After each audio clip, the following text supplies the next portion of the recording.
Hello and welcome to our first of kind of going through some things about actual clay. I'm going to be also doing some putting together some cheat sheets for the digital sculpting stuff, the online stuff, and I want to do some demos for those as well.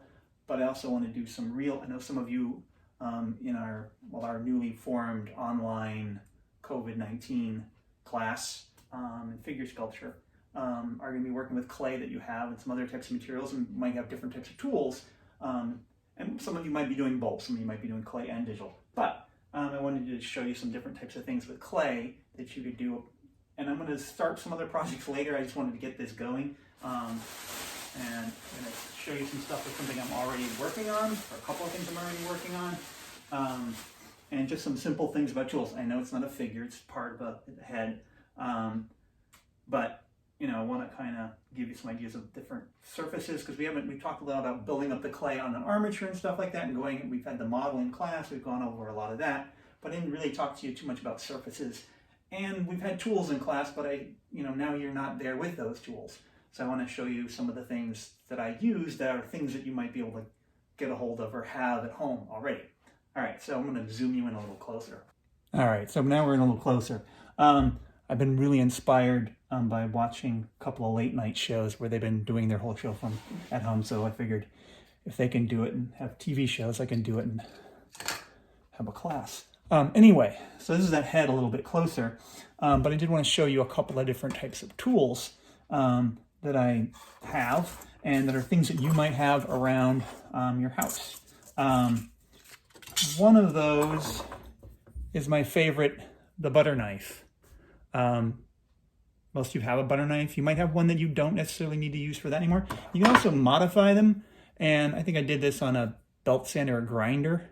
Give it a straight edge. But you can also, if you got some concrete outside that's rough, you can kind of carve down a little bit of that and shape it a little bit to the way you might want it to work, or you just use it the way it is. A lot of times butter knives do have that texture on them. Those ridges, and those can give you ridges, which can be an interesting texture on your piece. But if you don't want that, if you have some sandpaper, or like I said, good old rough concrete, just like when you're a kid, making sharpened sticks to, have wars. Anyway, another tool, and I'm going to zoom you in a little bit more closer so you can see better. So here are some of those tools. And what we have is, as I said, your butter knives that have been adjusted or worked with. And then also hanger wire tools. If you have some old wire hangers, you can bend them around and make kind of loop tools and have the different ends. For getting into tight spots or doing larger areas. Make different types of shapes. Smaller ones, larger ones, and then even if you don't have, if you want something smaller, you can utilize a paper clip to make yourself a nice little detailed kind of loop tool. Or if you have some thinner wire, you can even make a kind of a gentle kind of sculpting kind of loop tool. Broken knives, if you happen to break a knife off in somewhere, those can work. Because they're nice little scraper tools they can be. And then for doing gentle type of scraping, these little pieces of plastic here, kind of like wood or clay or rubber ribs, but these are made out of, let's see if you can guess. I think this was some sort of, what was that? Parmesan cheese, Asiago or something cheese, shredded cheese little thing you can kind of use and work. So those are some simple, you might also, painting tools. If you have a palette knife, if you're taking a painting class and they made you get one of those palette knives, those work really nicely too as sculpting clay tools. Some of those are some of the things that if you don't have necessarily what you call your regular clay tools at home, you can kind of utilize different things to work, as well as your hands are your most important tool.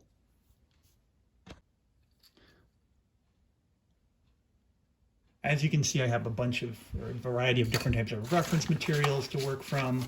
Little sketches to figure out what size things have to be.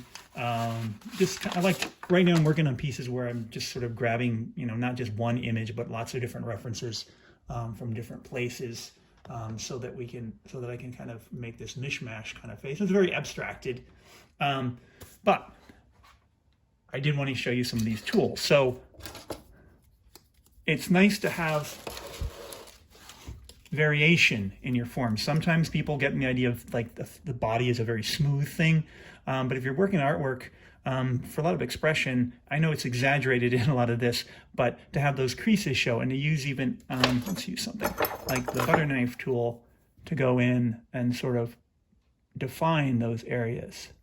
And you can also use that edge to smooth out. If you have very rough clay, sometimes it's nice to have rough clay. We had a number of you guys working with clay and did some really beautiful things with the kind of the texture of the clay, and you can kind of do that. But I just wanted, some of you were trying to smooth a lot, but you're kind of smoothing and destroying details. So you want to make sure that you highlight kind of details so they pop a little bit too. So I get a very kind of, the tool mark there. If you want to continue from that, you can use, and also you can use the wire tool. I like to have like the wire tools get very covered in that dirty clay, and then when I use them, they make that texture on there instead of the smooth texture that I wanted, or I like the texture. I like to have a wet rag around, sometimes just to wipe my hands off, but I have to clean that off as I go along, or I wipe it on my pants or whatever, back of my hand. And then that'll have a little bit of smoother. I can kind of use that. Also, it helps if you're trying to smooth to let the clay, make sure you're stable, prop your sculpture up on a wobbly base. Let it get a little drier. And you can sometimes, as it gets leather hard, you can almost burnish it too. But be careful of things cracking. Now this head had an armature inside it. I cut it off of the armature and hollowed it out and then attached it back together again. You can still see some of the lines that I'm going to fix up and clean up a little bit. Anyway, so that kind of tool can work like that. These little guys can come in handy. For doing very delicate kind of schmoothing.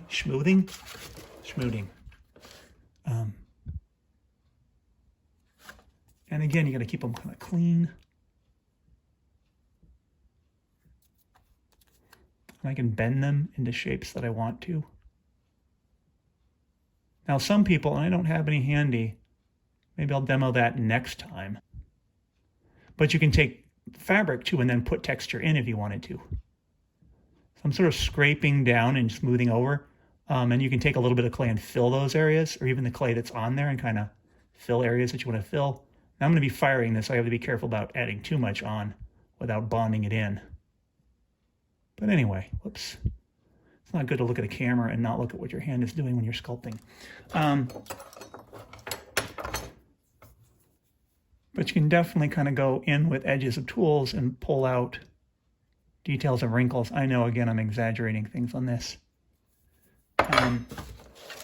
And you can also use tools like up in here, like say if I wanted this hair, whoops, went too far. Hold on, we'll get you there. If I wanted to do something with that hair here and kind of make lines and textures with it,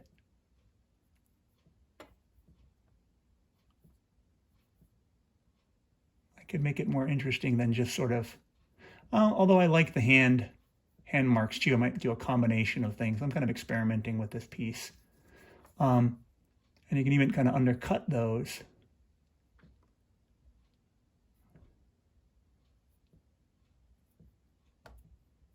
And then you can use that to go in and kind of a gentle, kind of bring a brush texture into things too. Dust. Don't breathe at home. Oh yeah, at home be careful of not breathing too much dust. But those are some simple, again, those are just, a lid off of a Parmesan or Asiago cheese container, a butter knife, some wire. You can make your own tools and kind of work with the clay that you have at home too. So remember, if it's air dry clay, to make sure you wrap it up, just like we did in school.